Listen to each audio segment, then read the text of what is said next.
Bakit tuwing Lunes ipinagdiriwang ang National Heroes Day?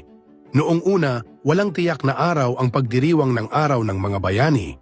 Taong 1931, itinakda ito ng pamahalaan tuwing ika-30 ng Nobyembre bilang pag-alala kay Andres Bonifacio, pero kalaunan ay kinilala na rin ito bilang araw para sa lahat ng bayani. Ngunit noong 2007, ipinatupad ang holiday economics sa ilalim ng Republic Act No. 1472. Layunin ng batas na ito na ilipat ang mga holiday sa pinakamalapit na Lunes upang magkaroon ng mas mahabang pahinga o long weekend ang mga manggagawa at para rin sa pagpapasigla ng lokal na turismo.